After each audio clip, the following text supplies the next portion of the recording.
I was in a really, really, really bad place. And I got a friend request from Chris on Facebook, and I was like, oh, what the heck, I'm never gonna meet him. Except, one thing led to another, and 8 years later, we have 2 kids, we live in Colorado, and he's the best thing that has ever happened to me. Shanann was definitely a people person. She had a great laugh, a great smile, a great sense of humor. And she was a very loving, caring, outgoing person. Chris worked for an oil company. He was a mechanic. And Chris was quiet, but he was real friendly about helping people with the cars and stuff like that. And Shanann was a marketing person who was able to work from her house. That's what gave her the opportunity to stay at home with her children, which was her #1 passion. The opportunity to stay at home with her children, which was her #1 passion. Bella was 4. She was definitely more the quiet thinker, really happy, really go-lucky. She would always wave and say hi whenever we were out in the backyard and they were outside playing. Cece was 3, and she was an absolute firecracker. And it would always make you smile just to hear her laugh because she had that really loud, just belly laugh. Chris and Shanann seemed to be wonderful parents.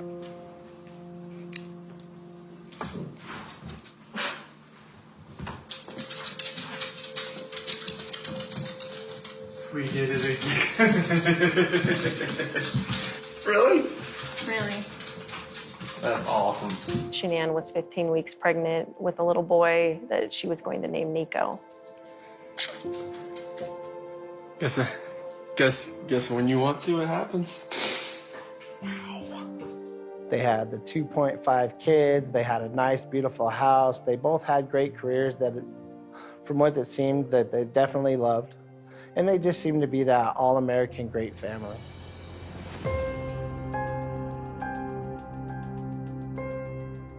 Of a party who's checking on a friend who's pregnant, who's not answering the door. In room. There was a sense of urgency on the part of Nicole Atkinson because of who Shanann was. Shanann lived her entire life through social media, through her phone. It was very unlike Shanann not to answer the phone, not to at least send a text. And so that, I think, raised the level of concern and fear very early on in this process. How you guys doing? Hi. Here, Nicole? Yes.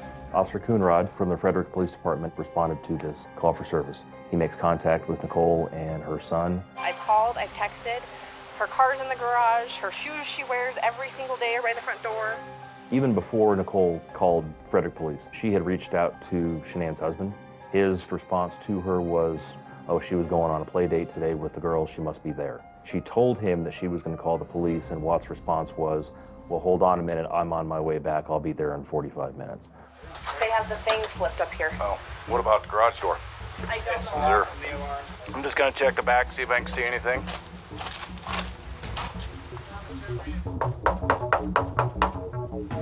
How you doing? You seen your neighbors today? No? Okay. Oh, we're just trying to get a hold of her. Yeah, I think she's diabetic, to be honest. Oh, is she? Something with her blood sugar, I thought. We were thinking about Shanann maybe having a spike in her blood pressure or drop in her blood pressure, and she might be in the house unconscious with the girls. And we were thinking, okay, we need to figure out how to get into this house. What's Chris's phone number? Hey, Chris, Officer Coonrod for the police department. Pretty good. So, do you have any idea where your wife is? Okay. Right. Well, my concern is her car's here. They're saying she is diabetic. I don't want her if she's upstairs and can't respond. About how far out are you? Okay. All right. Thanks. This female is diabetic. Unknown if she is home, though. Husband is on his way. Police department, if anyone's inside, make yourself known. Yeah, I mean, I don't see anything out of place. I'm not hearing kids. I'm not hearing anything.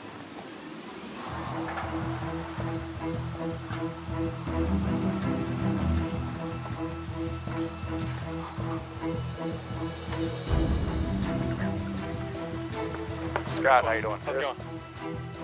So this is the only vehicle she would have? Only one that, yeah. She would drive? Okay.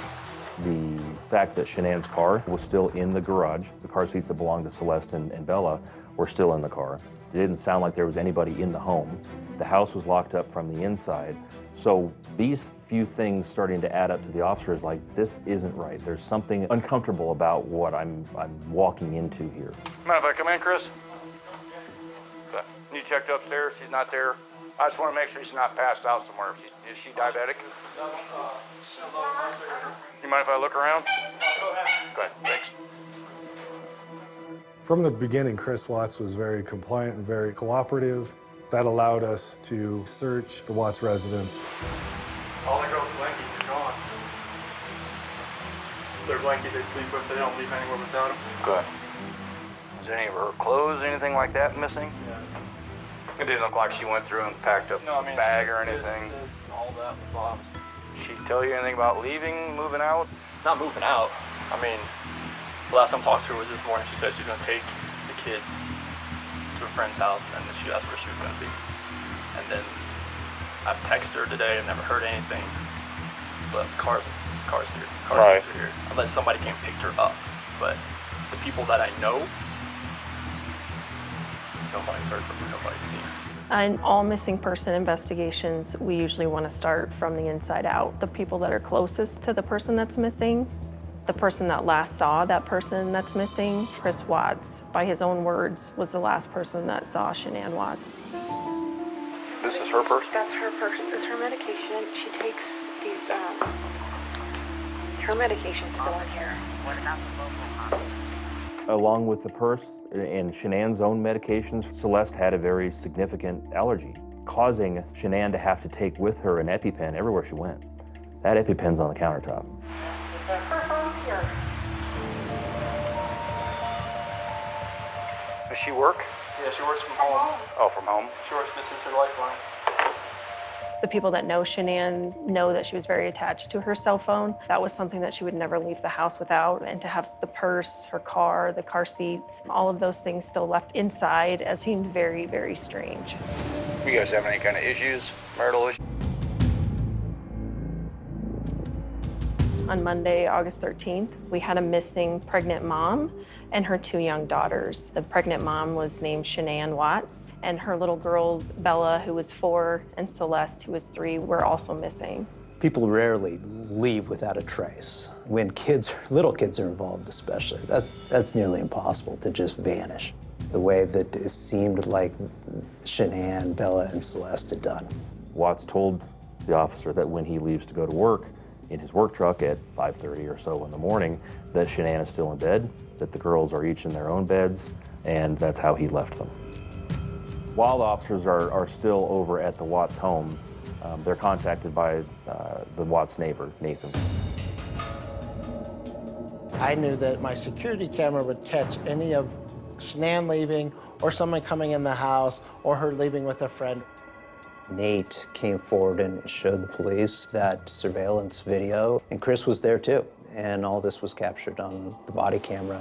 If any action would have happened, any cars or anything left your house, I would have would have been like right in that area. They should have picked me. Oh, it'll pick up anything coming down the street this way. You know where that trigger is? Oh, yeah. At 5:27 a.m., I had noticed that there was a motion on my camera of Chris backing his truck up into the driveway and then into the garage.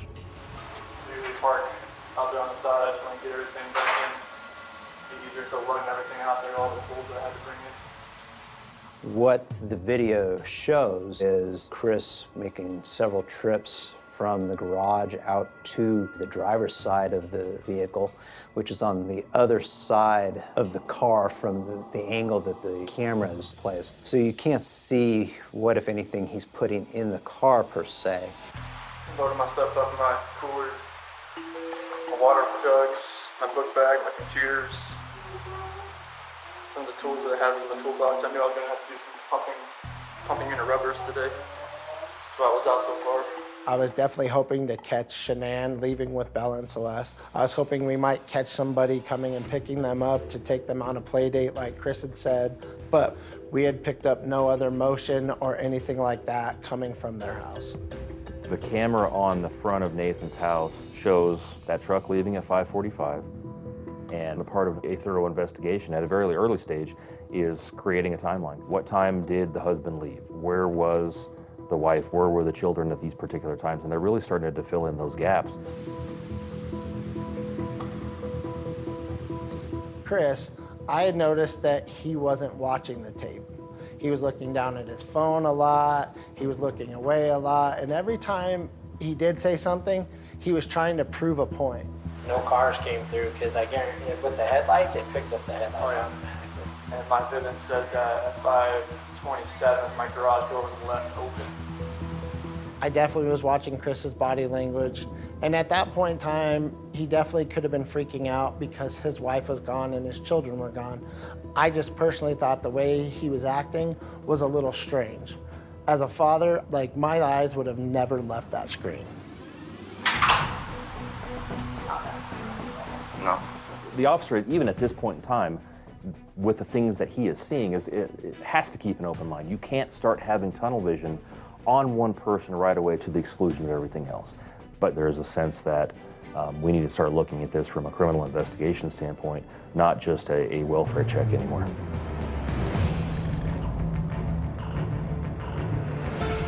We really needed to go back into the Watts residence and do a thorough forensic search of that house. Hi, are you Chris? Chris, yes. Chris, Officer Lyons with the Frederick Police Department. This office Perez. Chris was compliant, cooperative. Our CSIs went in and searched for evidence, blood stains, signs of cleanup. We didn't see signs of struggle in the house. Things weren't knocked over. Things weren't broken and damaged.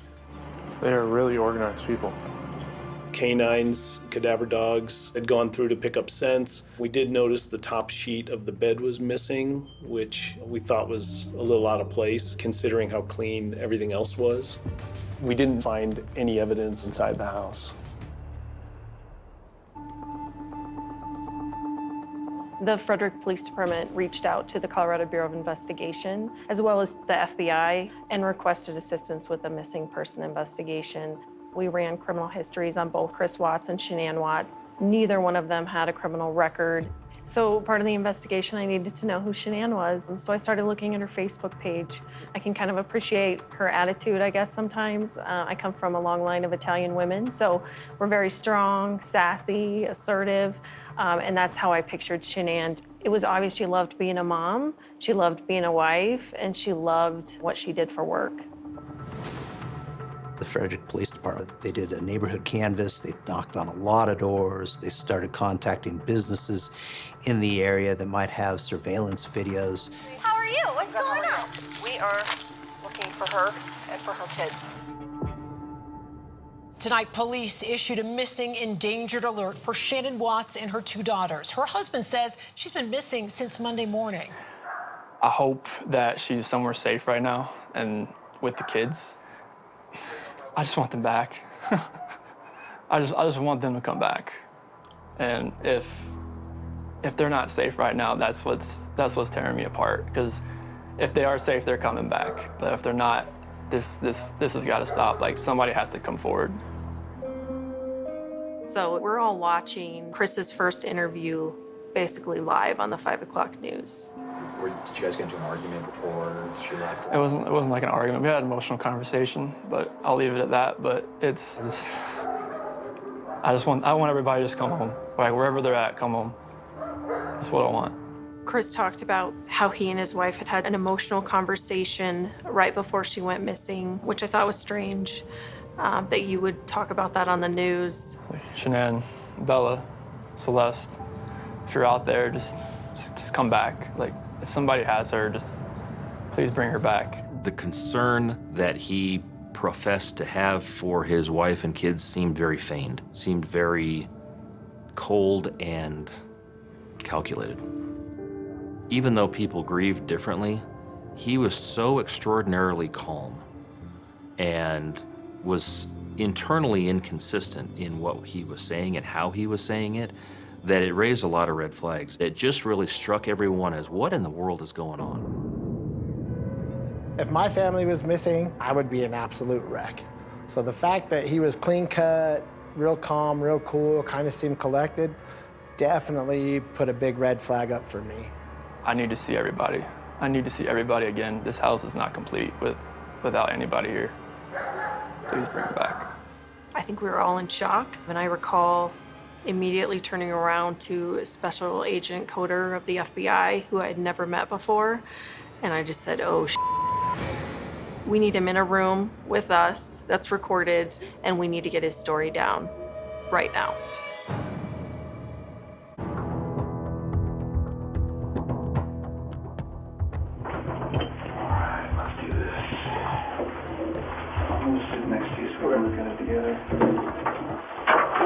We had already predetermined that Special Agent Coder with the FBI would conduct the initial interview of Chris Watts at the police department, and then he would request that I conduct a polygraph with Chris later on. Chris was not a suspect. It's very important to not alienate Chris. And at this point, he knows the most about everything, and we really wanted him to help us find his family. What do you think happened? At first, I really thought maybe she was just at somebody's house, just decompressing. Going on scene. Yeah. But after today, like with the onslaught of, all the police cars, all the news, all the K-9 units, it's making me lean the other direction about someone took her. Okay. And it's freaking me out.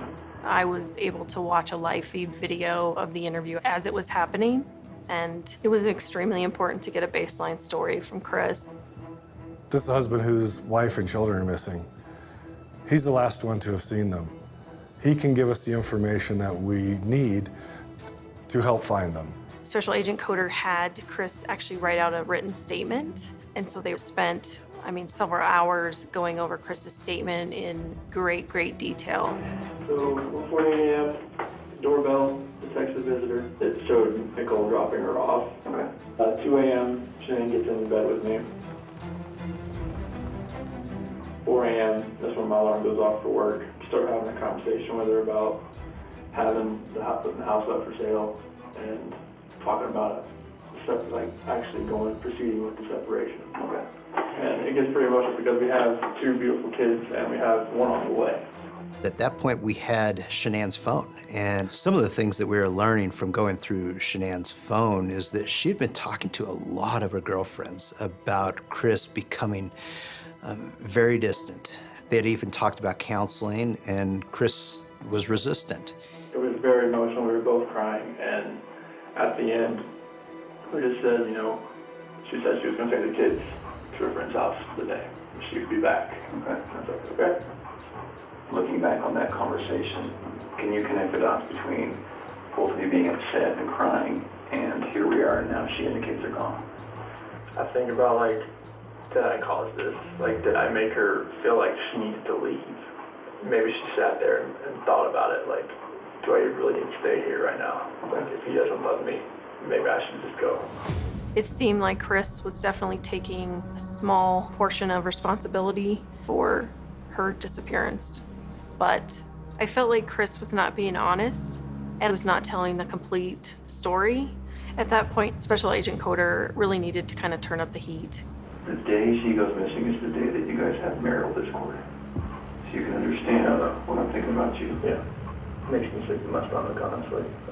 This is something that I would never do. Are you telling me the truth? I'm telling you the absolute truth. Why should I believe you? Because I'm a very trustworthy person. Special Agent Coder has a very soft, soothing almost type of voice when he was talking to Chris. But at the same time, he was asking very, very tough questions. Do you know where your wife is? I do not know where my wife is. Are you telling me the truth? I'm telling you the absolute truth. Okay. We really hadn't seen any emotion from him up to that point, and we wanted to see if maybe faced with the pictures of the people that he said he loved and that are missing, to see if that would elicit any more information or any emotion from Chris. She loves those shoes, even though they were winter shoes, but she loved those shoes. She always loves those shoes. Bella, she loved that dress. She loved those flip-flops. She was a girly girl. If he is hoping and believing that they're still alive, so why would you start talking about them in past tense? That's obviously a red flag. So I need to ask you about your marriage and infidelity. Sure. Okay, tell me about it. I have never cheated on my wife. Okay. And I fully suspect she has never done that to me. Oh, okay. I fully expect if we ever thought about straying another way, that we would tell each other before it happened. I think that sounds ridiculous. I gotta ask, what's her name? I don't have another one. You sure? I'm sure. Okay. I definitely needed to know what was the reason for the separation. What was the reason behind wanting to possibly end his marriage? If you weren't having an affair, Chris, what is it? Why are you falling out of love? I couldn't be myself around Shanann anymore. Does that make sense at all? The timing doesn't make sense to me. You know, people just fall out of love, and that's where I was. I gotta tell you, that sounds like a load of horse shit. I know. There's what Chris is saying, and there's what Chris is not saying. Chris was not imploring us to go find his family. He was not giving us additional tips to follow up on. He did not honestly seem interested in the investigation. So Special Agent Coder needed Chris to try and explain his actions. I can tell that there's just something you're not telling me. Why you're not telling me that there's something that's making you a little bit uncomfortable. Our initial thought was to do a polygraph that evening, just so we could either determine if he had something to do with her disappearance or we could rule him out. But his interview with Special Agent Coder was over close to 3 hours. It was past 10 o'clock. He's tired. It's not an ideal situation to try and start a polygraph that can be very extensive. And we really wanted to start fresh with him. So at that point, we asked Chris if he would come back the next day for a polygraph. So can we say that tomorrow at 11 o'clock? Yeah, we can do a polygraph? Sure. Here. When Chris left that evening, investigators spent the entire evening combing through his computer records, cell phone records, and what we learned from that analysis really changed the entire course of the investigation. The disappearance of a pregnant Frederick woman and her 2 children has captured the nation's attention. Shanann Watts and her 2 young daughters haven't been seen in the last 2 days. Police say Watts, who is 15 weeks pregnant, and her 2 daughters, Celeste, age 3, and Bella, age 4, haven't been seen since Monday morning, gone without a trace from the family's home in Frederick. This is something that happens in the movies. My next door neighbors are actually missing. That's a hard pill to swallow. You start thinking about things like they don't have their medicine, she doesn't have her wallet, how is she staying somewhere, she doesn't have keys, she doesn't have any money. But of course you hold on to that hope, but deep down it was like something is wrong. From the beginning of this case, it was important to have as many resources on the ground as possible. We sent out a missing and endangered media alert, and we also worked with Frederick Police Department to organize a roadside canvass. Did you by chance hear about the woman children that went missing on Monday over here? Yeah, it's all over Facebook. This is a very visible effort on the part of Frederick Police to make sure the word is out about Shanann. There are no signs that this investigation is slowing down in any way. It is a very, very active investigation at that point. Crime scene analysts are still combing through Chris's residence. We're still following up on leads. Witnesses are being interviewed. Tips are coming in. Obviously, we were hoping so much that Shanann would just show up with the girls. Can I have a seat right here, Chris? When Chris arrived for the polygraph that morning, he was with his father that he had just picked up from the airport. So Special Agent Coder brought his father, Ronnie Watts, out to another room. So how are you feeling today? Sick to my stomach, honestly. Shortly before Agent Tammy Lee from the CBI is going to conduct this polygraph examination, investigators learned information that they had not known before. We looked at Watts's phone. It was revealed to investigators through text messages, photographs, emails, that he very clearly and for quite a period of time had been having an affair with a co-worker at the oil company that he worked at. He had been lying to Graham Coder the day before. If you're going to be deceitful with law enforcement about that, what else have you been deceitful about? It changes for us the possible motive. If Chris did do something to his wife and children, this could be the catalyst for that. Or If she left, did she really know about this other person? It kind of brings a whole different dynamic into the investigation. The first day I thought, okay, she was just somewhere. Sure. And after yesterday, all the activity at my house, it went to the other extreme. I've just been like fixing my phone like that. Either somebody has her or she's in trouble and the kids are not safe either. Right. With this new information she's got about the affair, she has to be careful because there is a fine line to walk there between employing investigative techniques to get the information that you need while not going so far as to completely cause the suspect to shut down. There's actually only 2 ways you can fail a polygraph, okay? First way would be if you fail to follow my instructions. The second way would be if you choose to lie to me. Obviously, my wheels are turning in my head, but at the same time, I didn't want to give him any indication that I knew about the affair. I hope that, you know, if you did have something to do with their disappearance, it would be really stupid for you to come in and take a polygraph today. Exactly. Right? Like, it would be really dumb. Like, you should not be here right now sitting in this chair if you had anything to do with Shanann and the little girl's disappearance, okay? I was putting Chris on high alert that the truth was about to come out and everyone was going to know what it was.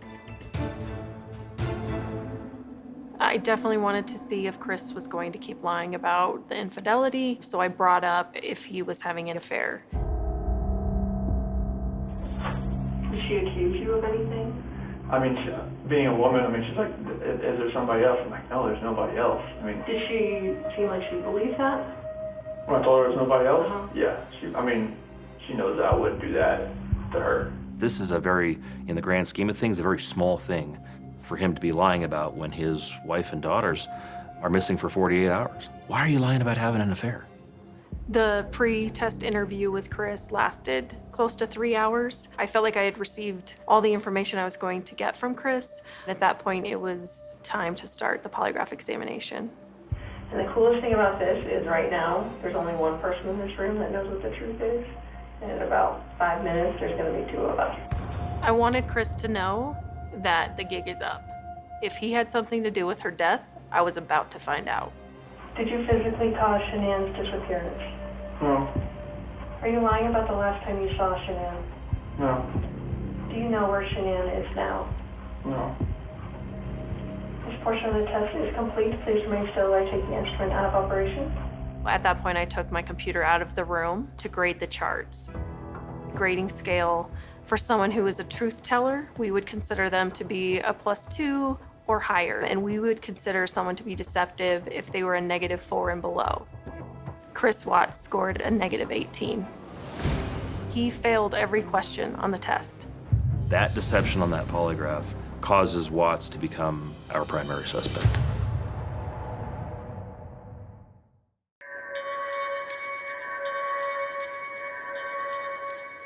On August 15th, we've got Chris being interviewed by our investigators at the CBI, and simultaneously a team of investigators had been taking photographs of the area from where at that time Chris Watts worked, an oil field known as Survey 319, and they found a white sheet.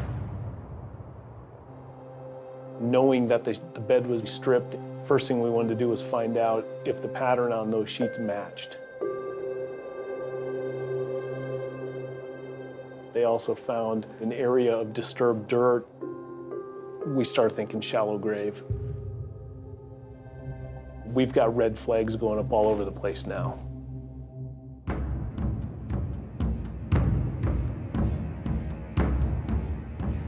The results of the polygraph that Watts took showed deception.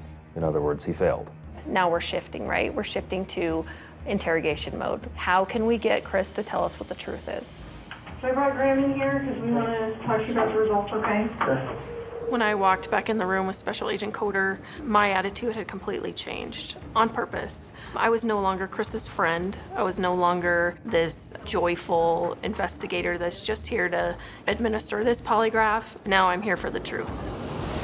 You did not pass the polygraph test. Okay. Okay. I did not lie on this polygraph. It's not even an option right now because you did not pass the polygraph, so I know you were being deceptive. So that's not even an issue right now. The issue right now is what happened to Shanann, Bella, and Celeste. Like, I want them back home. Like, But you know they're not coming back home. I was shutting down his continued plea for his wife and kids to come home, because at that point we knew that was not going to happen. And I felt like he had done something horrible to his wife and the kids. This is where the rubber meets the road, Chris. Immediately after he's confronted with the deception, within just a couple of minutes, he starts to offer investigators a reason as to why maybe he showed deception on the polygraph. And he chooses the most innocuous thing that he could possibly admit to. I cheated on her. I'm not proud of it, so I don't want to get her involved in this. I don't want to ruin her life. We knew all about Nikki. So we didn't need to ask you about her in the polygraph. We just didn't need to, because we knew, okay? Special Agent Coder kind of adds that in at the end, you know? We knew way more than we're letting on. It was just kind of the gateway to finding out what the bigger lie was, because we knew it wasn't just about the affair. This should have been a time in your marriage where you guys were happy and thriving and productive, okay? And I believe that Shanann's the reason none of that happened.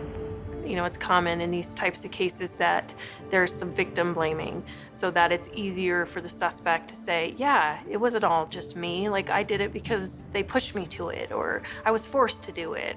Giving Chris a possible reason as to why this would have happened. I believe that she's a controlling person. Maybe doesn't listen to you as much as she should. I think that she can do whatever she wants and you can't.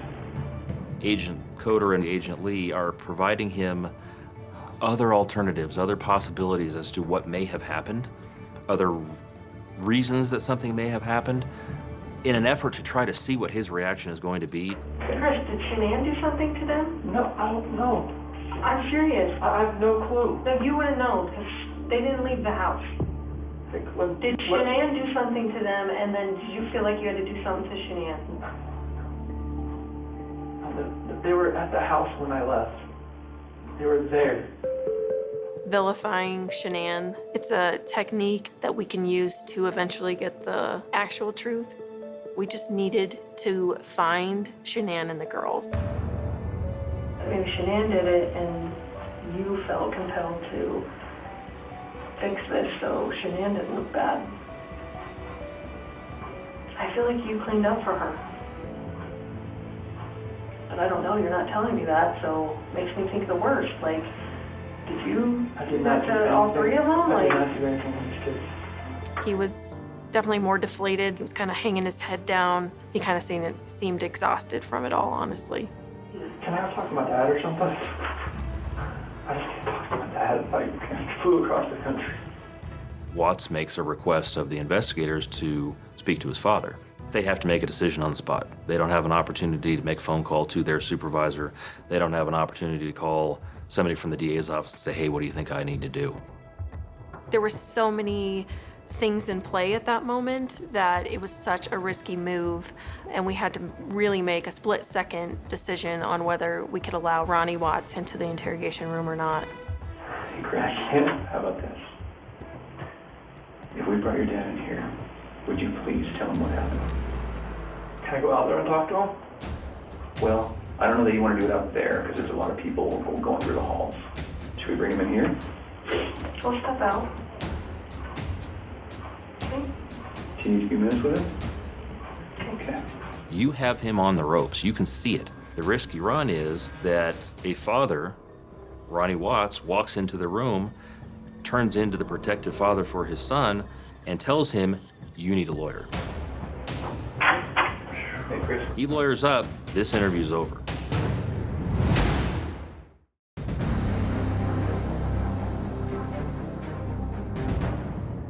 Tell us, Chris. Can I talk to my dad or something? Special Agent Coder and I agreed to allow Chris's father to come into the room. Hey, Chris, we're gonna let you have however much time you need, okay? Sure. You know, Chris was not in custody. Chris had every right to walk out of that room at any moment. So we were trying to appease Chris, if you will.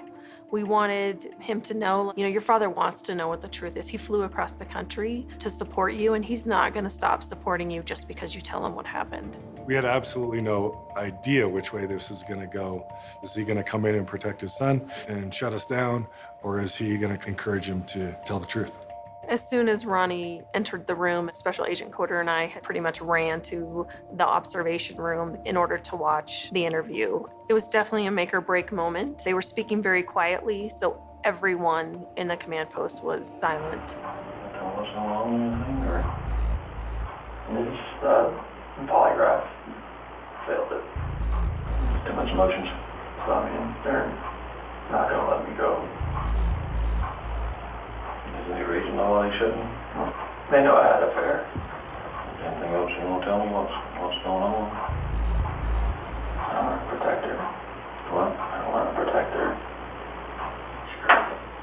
She hurt him? Yeah. I forgot about her. You hurt her? Well, you guys want to go? When I was downstairs, they came back up and they were gone. Did she kill him? They're blue. She choked both of them to death. I freaked out at the same thing.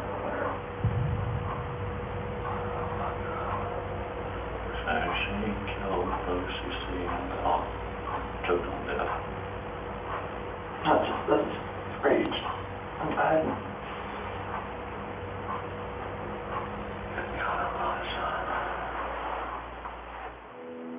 It was pretty much gut-wrenching to hear Chris talk about the fact that he murdered his wife to his own father.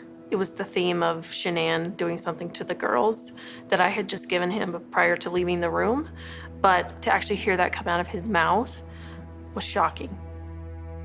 We always have that hope that we will recover Shanann and the girls safe and sound, that they'll be fine, but your heart sinks because it's real that he admitted that the girls are dead and that he killed Shanann. We knew immediately we needed to get back in there.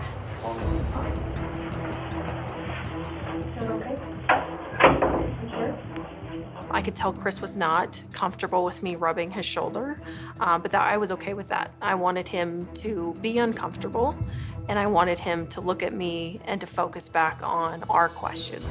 Can you tell us what you told your dad? I saw on the monitor, those covers were like pulled off and she was laying there. She's blue. She was in there with her. What happened? I put my hands around my wife's neck and did that same thing. He describes feeling extremely angry, so he basically grabs Shanann, throws her down on the bed, and strangles her right on Cece's bed, is what he said.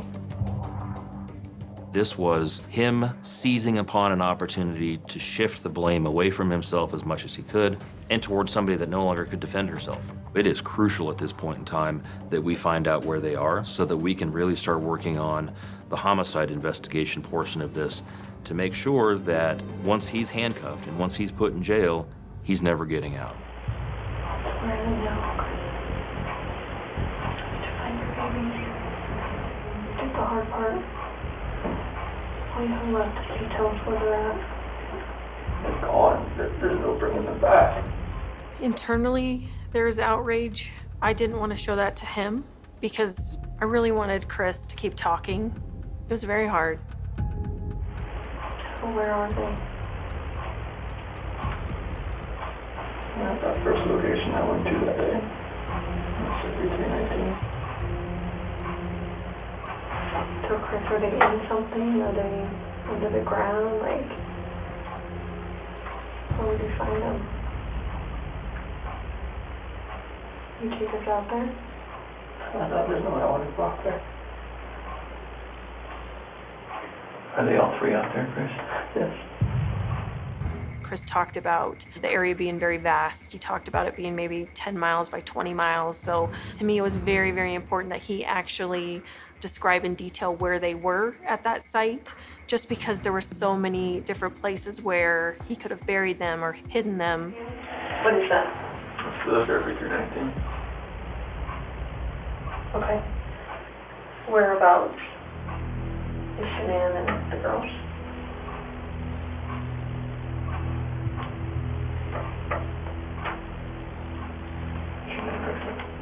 Okay, can you mark it for me? Is that S for Shanann? Okay. And where are the girls at? Here.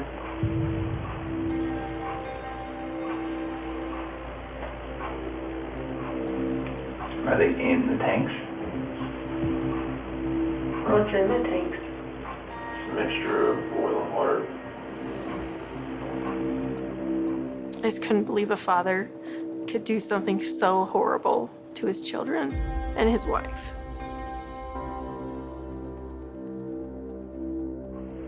There was a sheet found down here? Mm-hmm. Where's that from? That was what Shanann was wrapped in. I was completely disgusted. I felt sick. But at the same time, I was like, we need to go get them. We need to go get them right now. I knew everyone's lives were going to be changed from that moment on. I would hate for Shanann to get a bad rap if she didn't have anything to do with it. You know, it's not fair. It's not fair. Shanann's pregnant, she's exhausted. I don't believe she's gonna wake up, you know, after 2-3 hours of being home from a trip, then to go murder her 2 daughters. To me, that made no sense at all. So, you want to tell me the truth? That is the truth. So you're good with the public knowing that Shanann killed her daughters? I did not hurt these girls.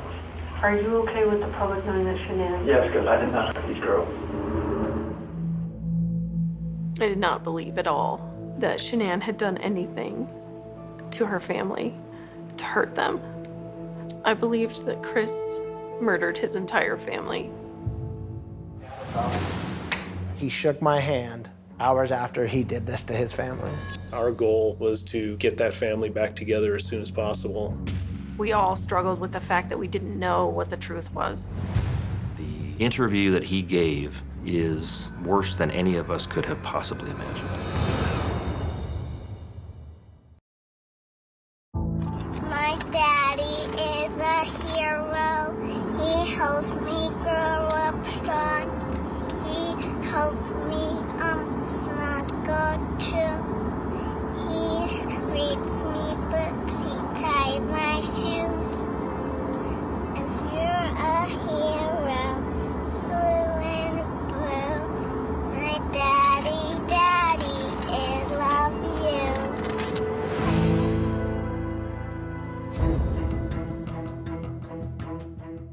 When Chris told his father that Shanann had killed the girls and that he had then killed Shanann, even though I didn't necessarily believe his version of events and I didn't buy into his description of how it went down, there was a sense that we were progressing. Hey, Chris, do you mind if we take pictures of your hands and chest and stuff? Just Based on his statements, we had probable cause to believe that he had committed the crime of murder. That's the legal threshold that we need to get to arrest him. Chris, come stand up for me. I'm gonna have you face that wall over there. At the conclusion of the interrogation, officers came in, placed Chris Watts in handcuffs, took him out to a patrol car, and he was transported to the Weld County Jail. We're not going to wait till the next day. Our goal was to get that family back together as soon as possible. About 11 o'clock at night, we started to excavate the dirt. We wanted to get Shanann out of the ground if that's in fact where she was.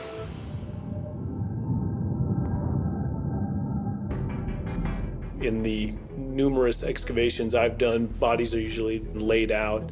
Shanann was curled up as if just thrown in.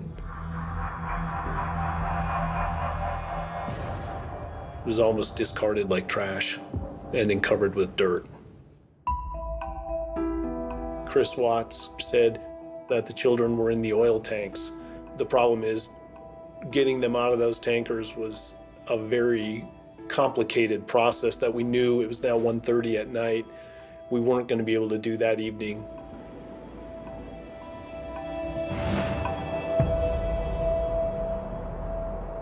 At this point, we have strong reason to believe that we know where the bodies of the children are, and recovery efforts are in process on that. When we were at the oil site on the morning of the 16th, I think everybody there kind of arrived with this sense of dread because you know what the mission is. You know that you're recovering the bodies of 2 small children. This is going to be a huge undertaking to drain these tanks. We questioned whether small children would fit through that opening. We also couldn't see them, you know, when we opened the hatch from the top. So there was a point where we thought he could still be lying. One of my CSIs went up and opened the inlet, and we found a tuft of hair along the inside of one of the oil tank inlets, and then we knew. What a horrible, horrible thought that is.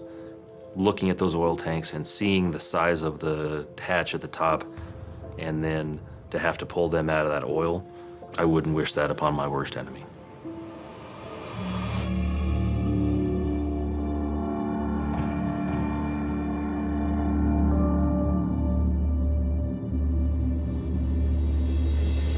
The first tank was the one that had Cece in it. She was still in her nightgown.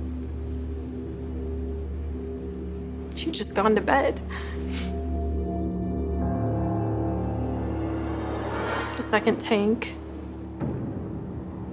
had Bella inside. I can't get that image out of my head.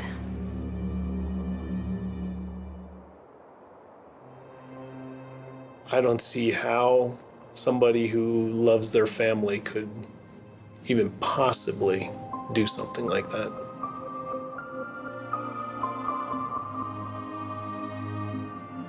I've been doing this for over 30 years. I've investigated or been a part of investigation of over 170 homicides. And I don't get emotional very often. I'm able to detach myself to a certain degree. I was not able to detach myself from this. There is the arduous task of determining a cause and manner of death. Are there injuries consistent with his version of events? The pathologist concluded that Shanann Watts had died from asphyxiation due to manual strangulation. The most significant injuries that we found during the autopsy were injuries to Bella. She had injuries which suggested that she fought back as somebody covered her airway. The idea of her fighting for her life as somebody snuffed out her breath was hard to accept. And then Chris had told us that he had witnessed Shanann strangling Cece, but the pathologist determined that she died from asphyxiation due to manual smothering. We were able to prove through that autopsy that what Chris told us about what Shanann had done to Cece was false, and that he had lied to us.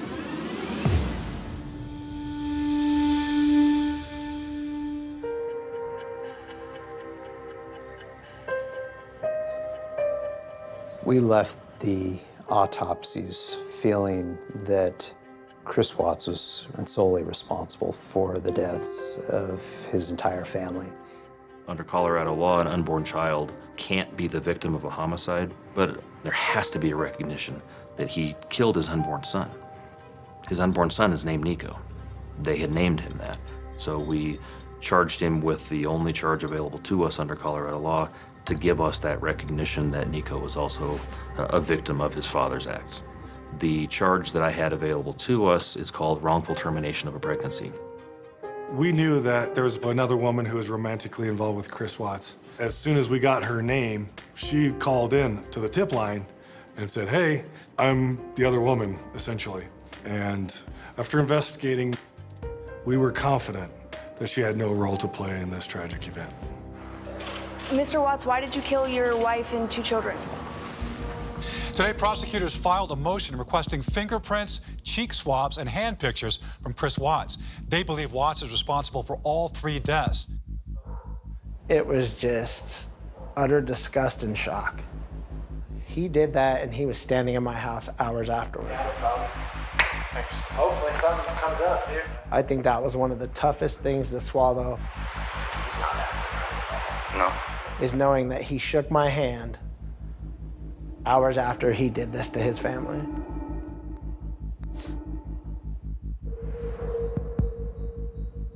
We were preparing for a murder trial, and a murder trial that was going to last years. And all of a sudden, I receive a phone call from Detective Baumover, and he said, "Hey, Chris is going to plead guilty to all charges." Christopher Watts has pleaded guilty to killing his pregnant wife, Shanann, and 2 young daughters, Bella and Celeste, and their unborn son, Nico. Whoa, wait, like, we're not done. We have all these things to do. We didn't examine all the evidence. We didn't interview every witness we needed to. We didn't do all of these things that you would do in a normal investigation because he stopped the clock. We were relieved that it was going to be over, but at the same time, we felt like, in a sense, we didn't finish. Mr. Watts entered a plea of guilty to all 9 counts. Those counts include murder in the first degree after deliberation as to Shanann Watts, murder in the first degree as to Bella Watts, murder in the first degree as to Celeste Watts, unlawful termination of a pregnancy as it relates to Nico Watts. The one deal that he made for himself was that if he pled guilty to all those charges, that he would not be subject to the death penalty. The only way that I'm going to accept that offer is if that is absolutely what Shanann's family wants. Present here in the room with us today is Frank Rusick, Sandra Rusick, and Frank Rusick Jr., Shanann's brother, mom and dad. Sandy said it very, very poignantly to me. She said, he made the choice to take those lives. I do not want to be in a position of making the choice to take his. And that was very compelling to all of us as we were talking about how to proceed on this case. Ultimately, Chris Watts was sentenced to 3 life sentences plus 84 years in prison.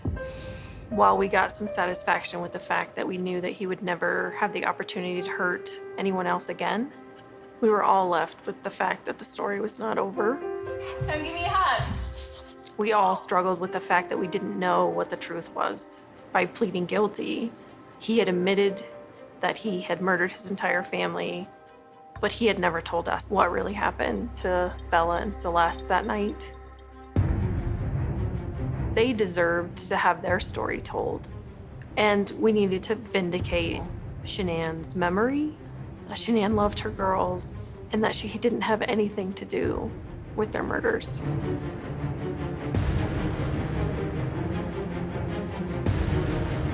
Tonight, Watts sits in a Wisconsin prison serving his 3 life sentences without any possibility of parole. The district attorney told us is that they considered making a part of the plea agreement that Christopher Watts would have to confess more about what happened that night. So myself, Special Agent Coder, and Detective Baumover, we flew to Wisconsin, where Chris was being held, and have one last conversation with him.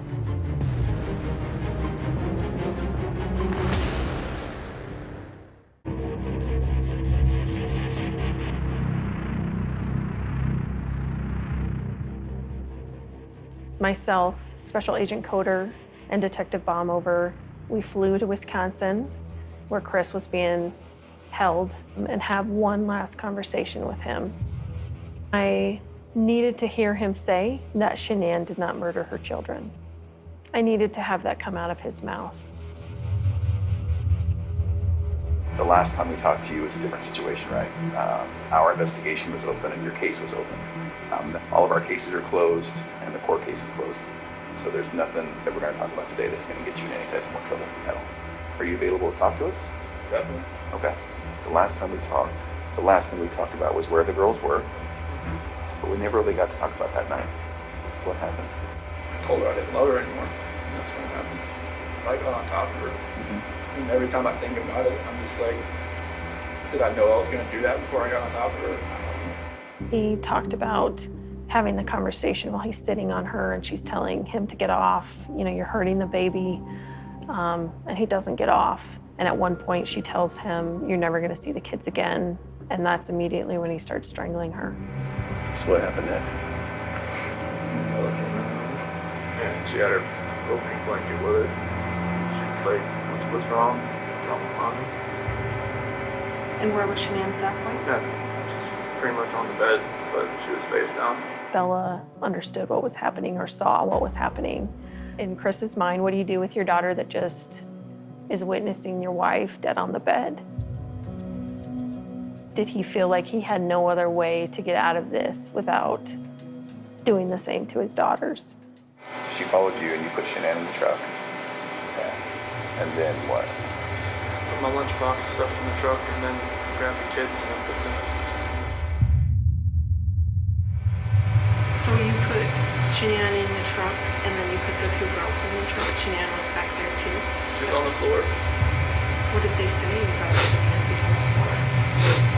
Mommy, okay? What'd you tell her? She'll be fine. I didn't want the girls looking at Shanann while they were in the back seat.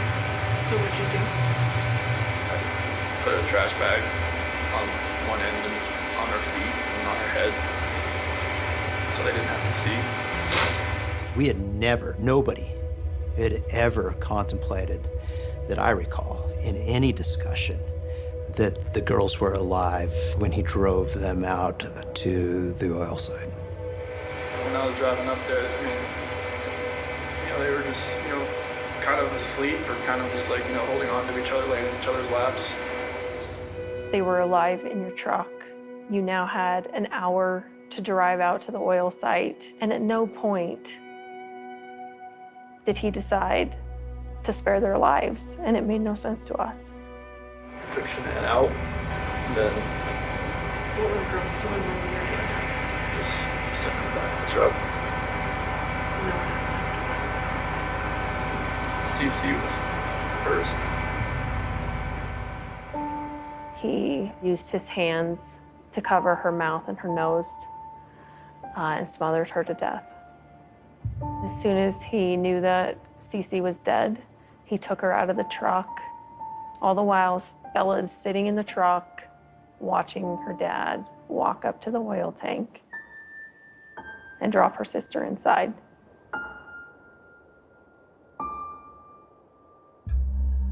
And then went down to Bella. Tell me what happened there. It was the same thing. Chris told us that every night when he closes his eyes, he hears Bella yell, "Daddy, no." I feel like it's kind of what he deserves. I hope he hears that every night.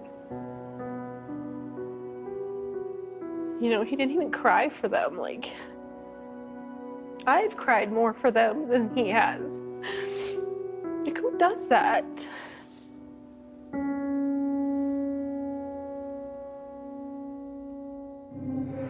Is it possible that in your mind you didn't want them to suffer throughout their life? Was this like a mercy thing? I mean, you can say that like after the fact, but it was just like, I don't. You didn't feel like that, I just didn't. I felt like it was just like an anger with Shanann, with everything that I was just taking it out on everybody that was in front of me that morning. Interview that he gave is worse than any of us could have possibly imagined.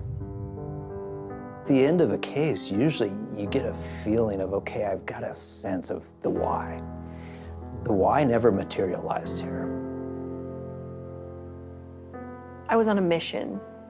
I was on a mission to get justice for Shanann, Nico, Bella, and Celeste. And when I felt like I did my job, that Friday when I got home, I kissed my kids, I walked upstairs, and I collapsed on the floor, and I just started crying. You know, a lot of people ask me, do you believe him? Do you believe that final version was the truth? And I have to say yes, because it was more horrible than I had even let my mind go to. This was a complete act of evil by Chris Watts.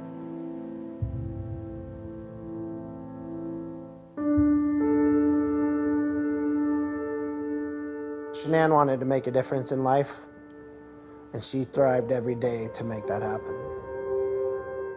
She had a lot of close friends, a lot of close family. She loved those girls. Her life revolved around those girls, Bella and Celeste. They're great, wonderful children. Their lives mattered to everybody.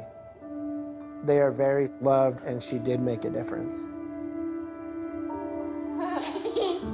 I love you, girl. I got the baby a hug. You want to give the baby a hug? There are two silver linings. One is that at least we were afforded an opportunity to give Shanann, Bella, Celeste, Nico, and her family closure. The other silver lining is that I can go to sleep every night knowing that the defendant will never walk this earth again. Every other case I've had, I've been able to put the pieces together. There's been signs in the past. There's things we can point to and say, look, he was a violent person before, whatever. Nothing about this case makes sense to me, but like I still have to live my life, and I need to do as much good as I can for the rest of the time I have here. Hopefully counteract some of the evil.